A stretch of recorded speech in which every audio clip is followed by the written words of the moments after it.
Oke guys, ini kan sesuai dengan kesepakatan kemarin, aku udah nemuin jurnalnya kan kemarin dan kalian semua udah setuju. Untuk yang bagian analisis masalah gimana? Udah nemu belum datanya? Aku udah nemu ada di bagian pendahuluan terakhir. Coba dibuka. Oke, sebentar ya.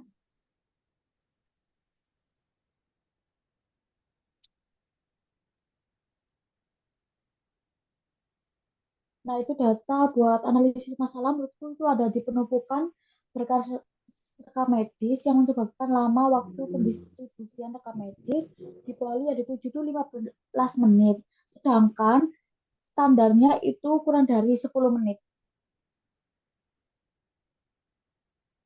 Oke, kalau gitu yang untuk bagian identifikasi masalah gimana? Udah nemu belum datanya? Udah sih di bagian pendahuluan juga, itu kan analisis masalahnya penumpukan beban medis yang standar ya. Nah, itu ada solusi jangka panjang, jangka pendek, sama jangka menengah.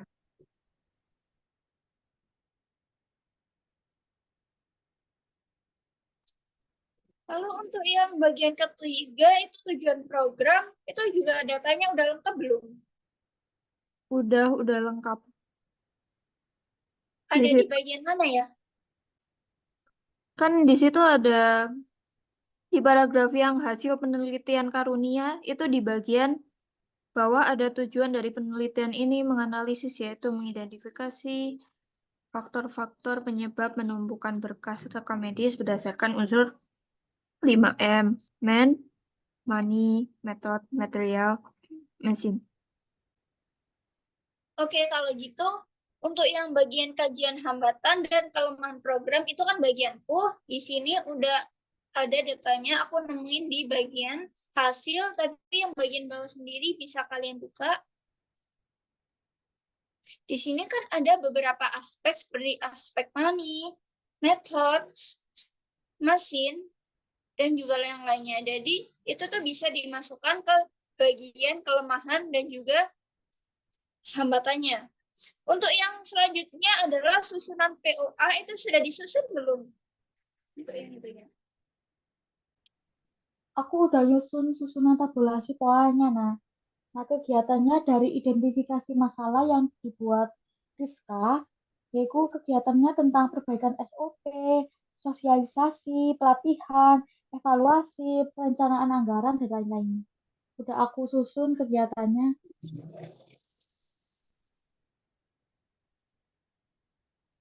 Oke, kalau gitu tinggal masukin semua datanya ke dalam Google Docs yang udah kita buat kemarin itu.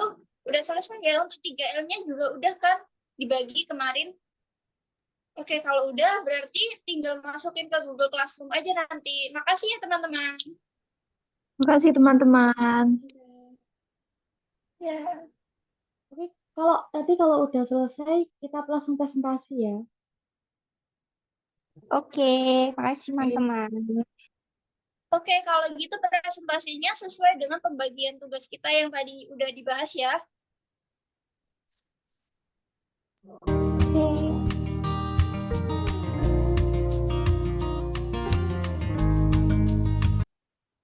Assalamualaikum warahmatullahi wabarakatuh. Kepada yang terhormat Ibu Dinia Kholida SST SGZ MPH, kami dari kelompok 4 kelas 1A yang beranggotakan saya, Anabella Setia Damayanti.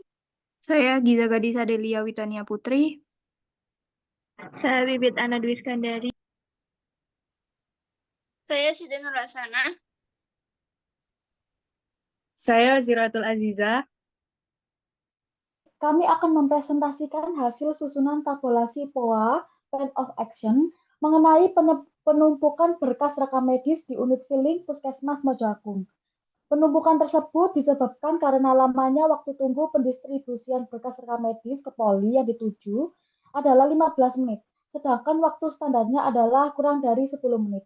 Sehingga kami telah menyusun tabulasi POA yang terdiri dari kegiatan, tujuan, sasaran, biaya atau sumber, waktu dan tempat, penanggung jawab, serta keterangan kegiatan untuk solusi permasalahan tersebut.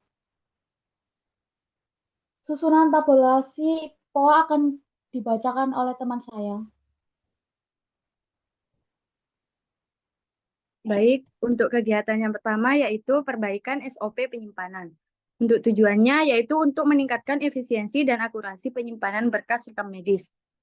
Untuk sasarannya yaitu petugas rekam medis. Untuk biaya atau sumbernya yaitu internal puskesmas. Waktu dan tempat 1 bulan di Puskesmas Mojo Agung. Untuk penanggung jawabnya yaitu Kepala Unit Rekam Medis. Dan untuk keterangannya yaitu peninjauan dan revisi SOP yang ada. Untuk yang kegiatan tabel kedua, yaitu sosialisasi SOP penyimpanan. Tujuannya yaitu memastikan seluruh petugas memahami dan mematuhi SOP yang baru. Untuk sasarannya yaitu semua petugas yang terlibat. Untuk biaya dan sumbernya yaitu internal puskesmas. Dan untuk waktu dan tempatnya yaitu 1 minggu di Puskesmas Mojo Agung. Dan untuk penanggung jawabnya yaitu Kepala Unit Rekam Medis. Dan keterangannya yaitu penyuluhan dan diskusi kelompok.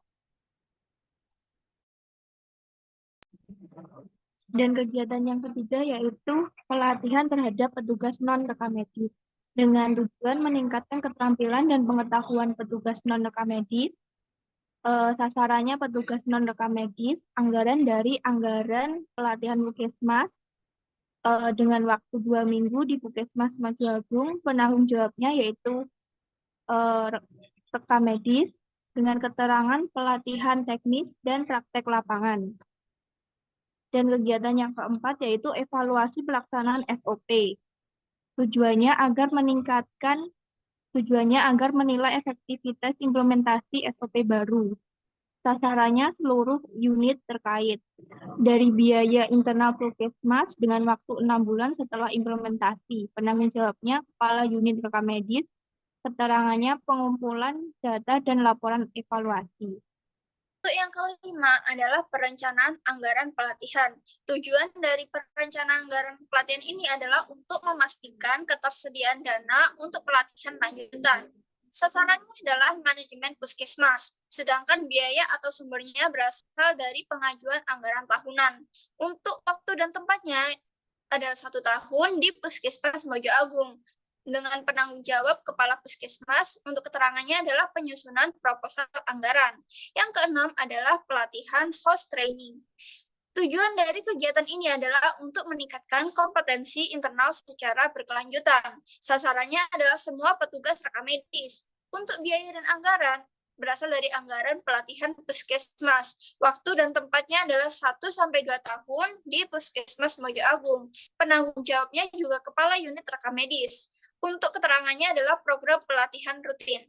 Untuk yang ketujuh, retensi berkas rawat jalan. Tujuannya adalah mengurangi penumpukan berkas rekam medis. Sasarannya adalah unit rekam medis,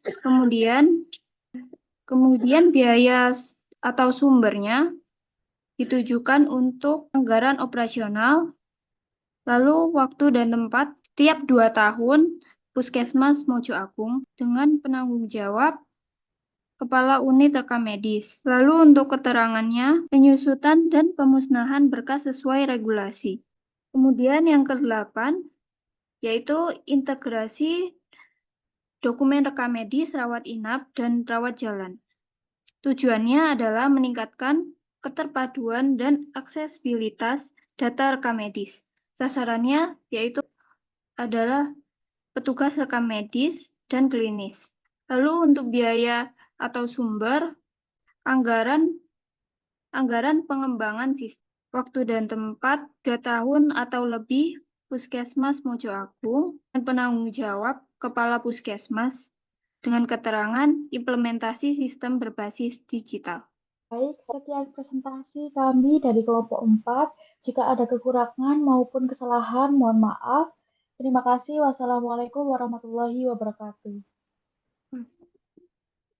Waalaikumsalam warahmatullahi wabarakatuh. Terima kasih teman-teman.